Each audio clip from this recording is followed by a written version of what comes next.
You've been coming home late again." Her voice carried that unmistakable tone, not entirely accusatory, not purely concerned.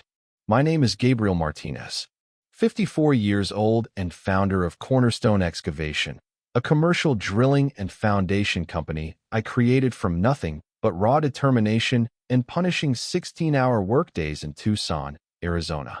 17 years of marriage to Elena. 17 years of brotherhood with Liam. 17 years of believing I understood what loyalty meant." I stood in our kitchen that evening, still in my dusty work boots, fatigue clinging to my shoulders like an old companion. The microwave clock read 9:45 p.m. late, but not unusual. Not for a man trying to secure the Westfield development. That contract would transform our business overnight. Major proposal deadline, I explained, scrubbing desert clay from beneath my fingernails. "You know how these things go." Elena nodded, her mouth pressed into a tight line. She'd been different lately. Distracted, her phone perpetually face down on surfaces, always within arm's reach. She used to inquire about my workday, used to engage with the small victories and setbacks. Now there was just the hollow sound of her spoon stirring tea she barely drank. Liam called, she mentioned, casual to casual. "Wanted to confirm we're still on for dinner Saturday."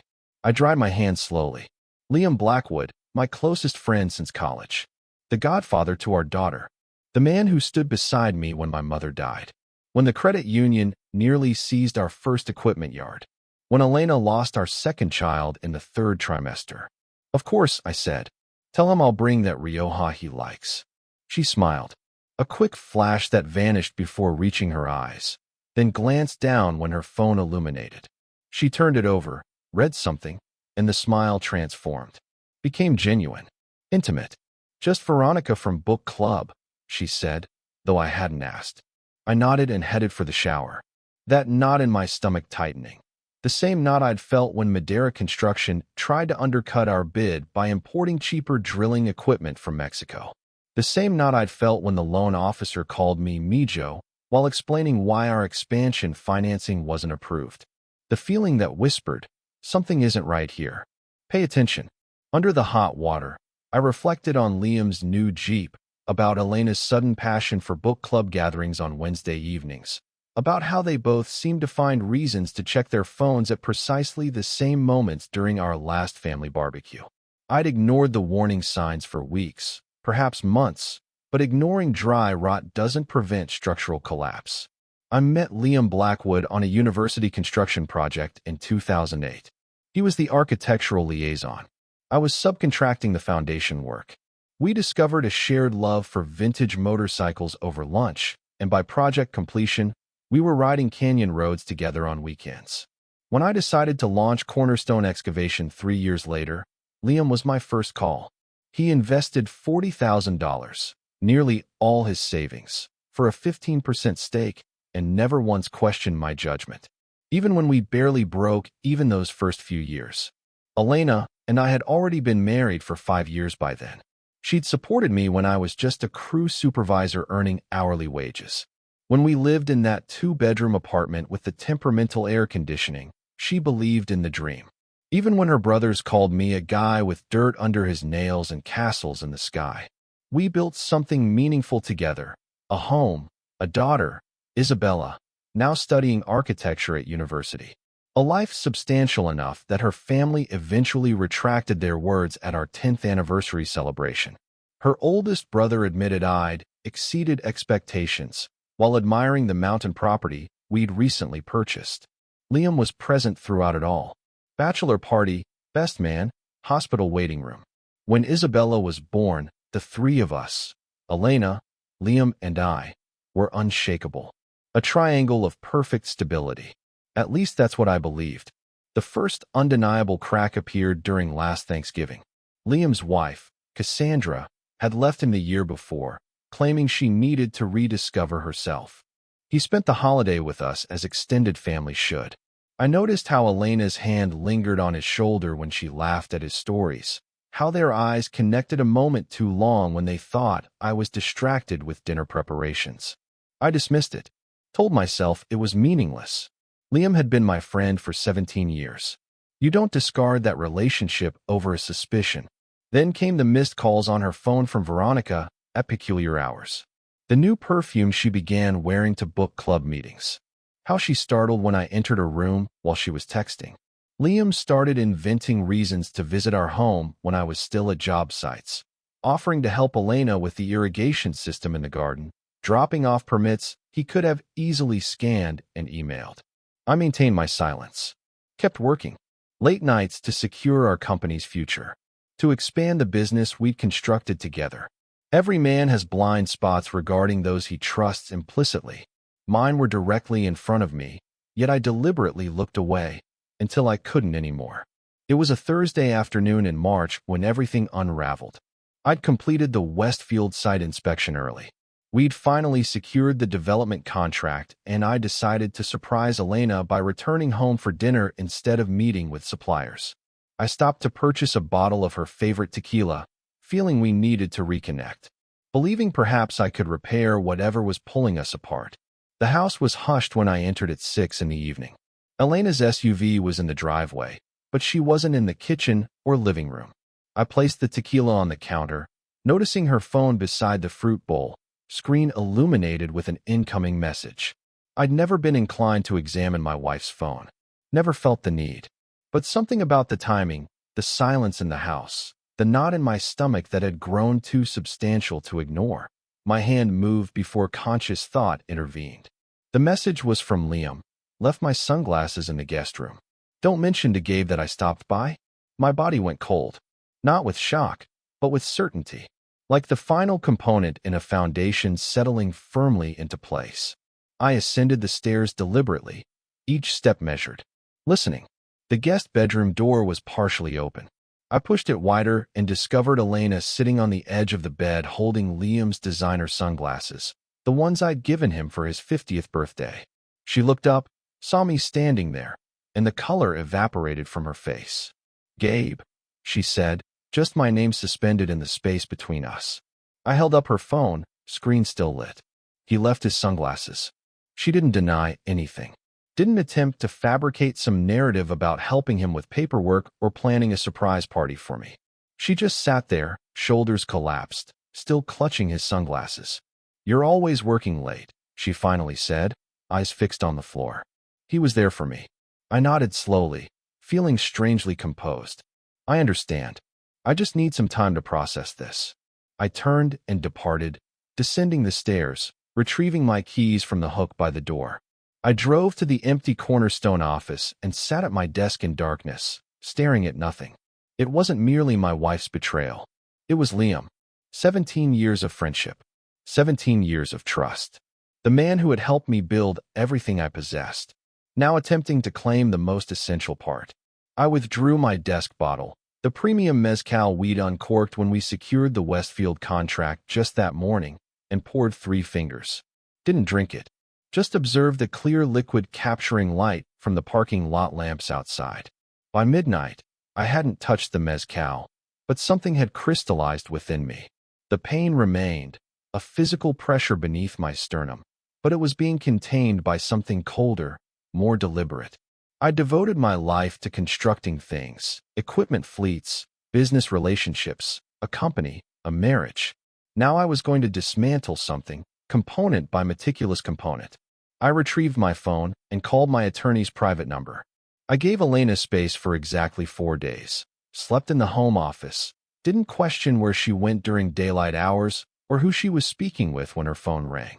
I was polite, distant, exhibiting precisely what a stunned husband should be doing. What she didn't witness was what occurred during business hours. The morning after discovering Liam's sunglasses, I met with Isabella Ramirez, the corporate attorney who'd helped structure Cornerstone Excavation when we first incorporated. We sat in her downtown office, blinds partially closed against the spring sunshine. "You want to invoke Article 9, she said, eyebrows arched. Not a question. Yes. Article 9 was my insurance policy. When Liam and I formalized his investment 17 years ago, Isabella had recommended including a clause that would protect the company if either partner engaged in actions that could damage its reputation or internal stability. At the time, I was thinking about potential drunk driving incidents or financial mismanagement, things that could frighten away clients in our conservative industry. I never imagined I'd activate it because my partner was sleeping with my wife. This means buying him out at predetermined rates, Isabella warned. 20 cents on the dollar of current valuation. I nodded. I'm aware.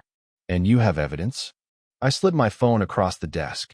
The text messages I'd downloaded from Elena's phone while she slept. The location history showing Liam's vehicle parked at our house during work hours when I was at construction sites. The emails I discovered when I finally examined her laptop. Isabella scrolled through everything, her expression professionally neutral. This will become messy, Gabriel. It's already messy. 2 days later, the documents were prepared. I called Liam and asked him to meet me at the office after hours. Said I needed to discuss the Westfield project specifications. He arrived looking exactly as he always did. Button-down shirt, khakis. Those designer sunglasses perched on his head. Like a man with nothing to conceal. Like my friend. Hey, compadre, he said, dropping into the chair opposite my desk. What's so urgent it couldn't wait until morning? I slid the folder across to him. Article 9 Dissolution Papers. I'm purchasing your shares. His expression transformed from confused to shocked to furious in the span of seconds as he examined the documents. What the hell is this? Article 9. Actions detrimental to company stability. Where is this coming from? I kept my voice steady. You know precisely where this originates from, Liam. Is this about Elena? He leaned forward, lowering his voice as if we were conspirators. Look, I know things haven't been solid between you two. She's been lonely, man. It just happened. 17 years of friendship. And that's your explanation? It just happened? He ran a hand through his hair. You've been absent, Gabe. Working constantly. Building this precious company. When was the last time you actually listened to her? Actually showed up? His voice adopted a self-righteous edge. You drove her straight to me. I almost laughed. So it's my responsibility? I'm not signing this, he said, pushing the folder back. You can't force me out over a personal matter. Actually, I can. Section 4, paragraph 3. Read it. He glanced down, reviewing the fine print he'd signed 17 years ago without hesitation. His face darkened. You'd do this to me? After everything we've built together? You did this to us, I corrected. I'm merely following the contract. Liam stood abruptly, knocking his chair backward. Elena won't tolerate this. She'll support me. I simply nodded. You should call her. He extracted his phone, his fingers jabbing at the screen as he stormed out. I settled back in my chair, waiting for the next phase to unfold. The following morning, Liam appeared at my house. I was in the kitchen brewing coffee when he burst through the front door as if he belonged there. Perhaps in his mind, he believed he did. What did you say to her? He demanded, face flushed with anger. I took my time pouring the coffee. Who? Elena. She's not answering my calls. Her cousin said she left town yesterday. That was unexpected news. I'd given her space, hadn't tracked her movements, but I maintained a neutral expression as I sipped my coffee. Perhaps she needed time to reflect. Liam slammed his palm on the counter. Don't play games. You threatened her, didn't you? Made her choose between me and your money. I set my mug down carefully. I didn't need to threaten anyone, Liam. I showed her the same paperwork I showed you. The dissolution of our partnership. And I showed her the prenuptial agreement she signed when we married. The one with the infidelity clause. His face slackened. What infidelity clause?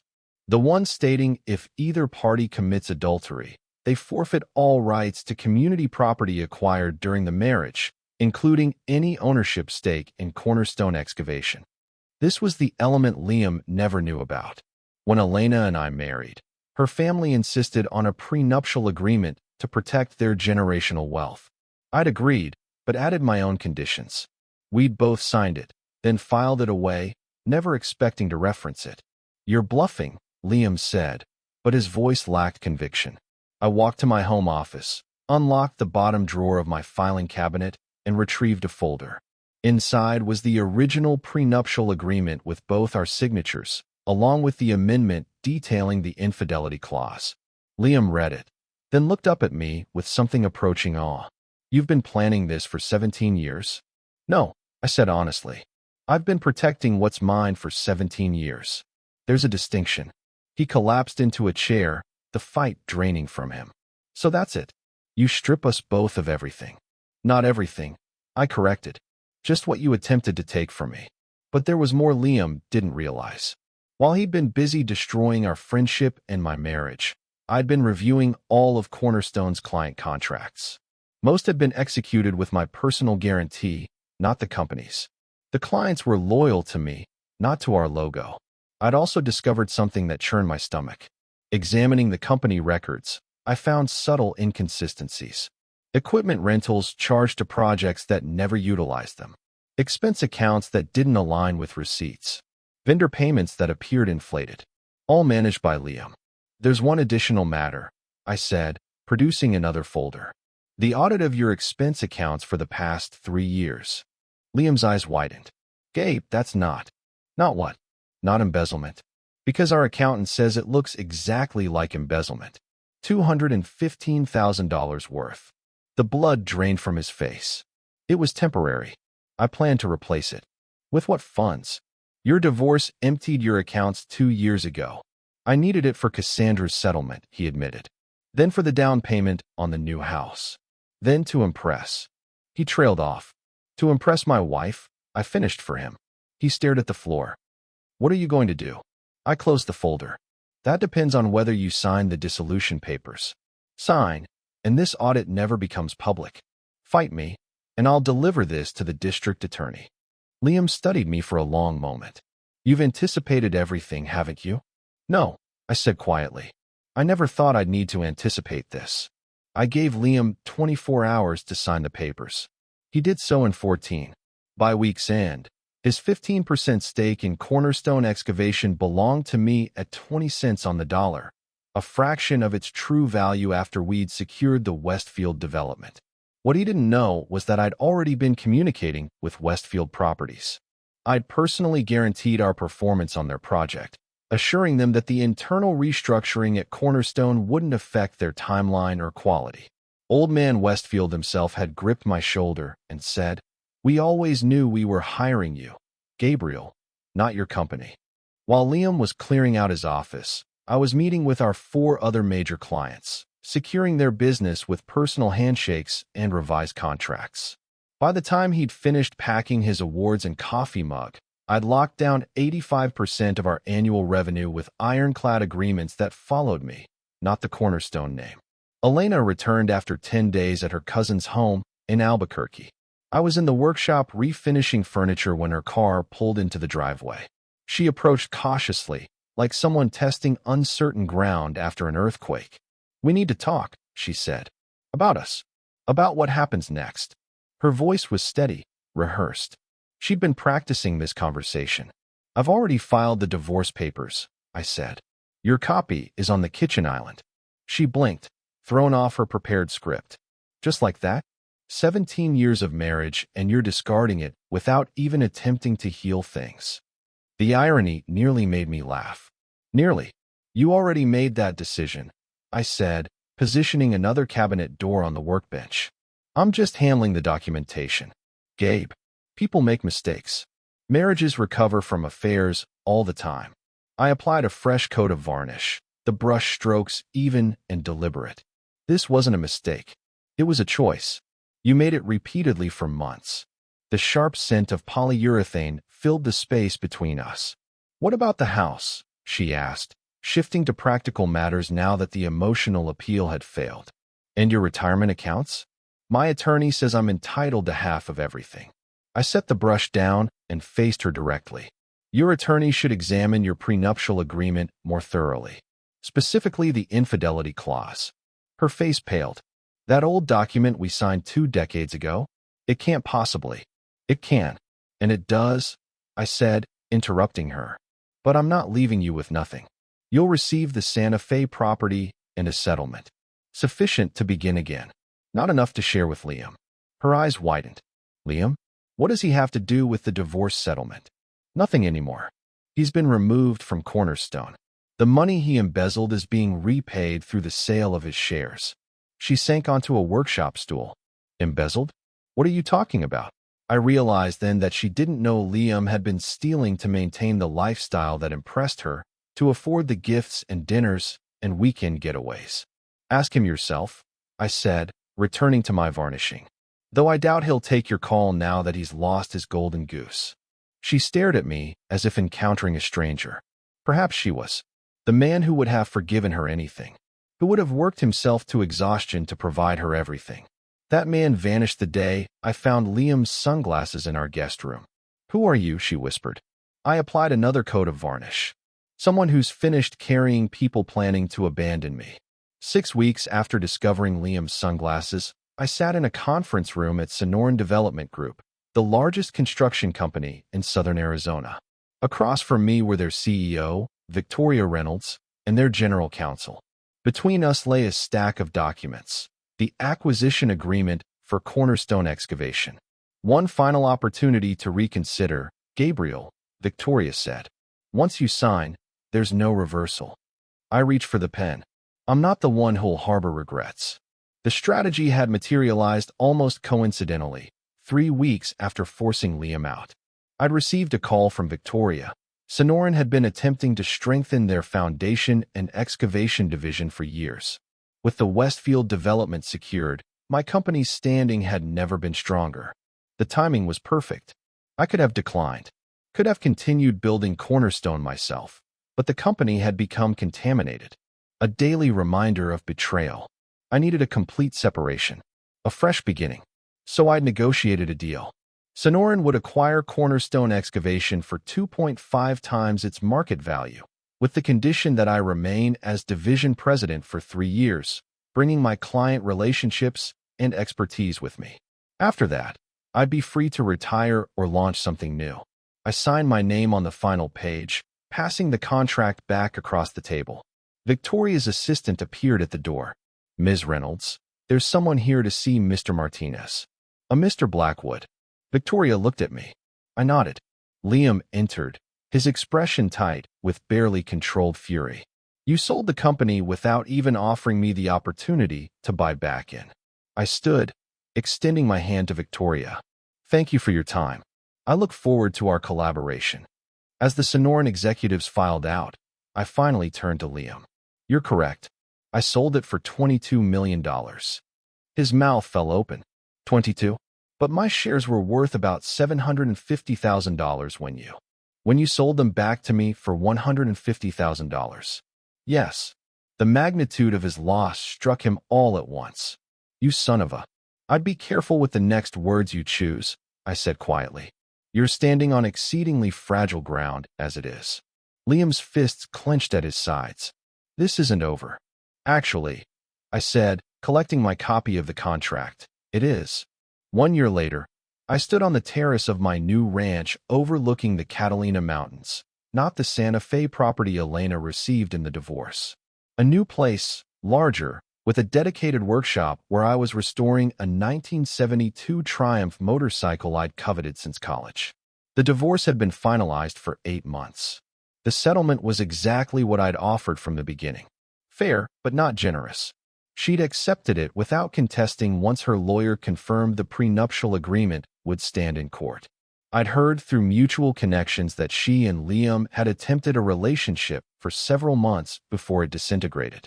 He couldn't sustain the lifestyle she expected, not after losing his stake in Cornerstone and having his reputation damaged within our industry. Last I heard, she'd relocated to San Diego attempting to start fresh. Liam fared worse. After our confrontation at Sonoran Development, he tried to launch his own excavation business, approaching the same clients we'd developed relationships with over the years. But rumors had circulated about his departure from Cornerstone, about the financial irregularities during his tenure. No one would engage with him.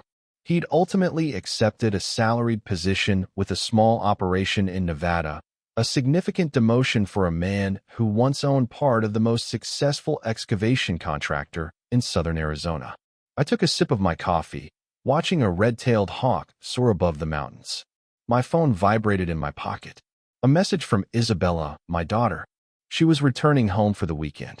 Wanted to know if I was available to help with her senior architecture project. I replied immediately, always available for you. At 55, I wasn't where I'd anticipated being at this point in my journey. My marriage had ended. My closest friend had become a stranger. The company I'd built operated under someone else's banner, even if I still directed it day to day. But I was standing on my own terrace, breathing clean desert air with my daughter still central in my life, and $22 million in investments working for me. I'd lost what wasn't authentic and preserved what mattered. Some men spend their entire lives learning who they can trust. I learned it in one devastating afternoon.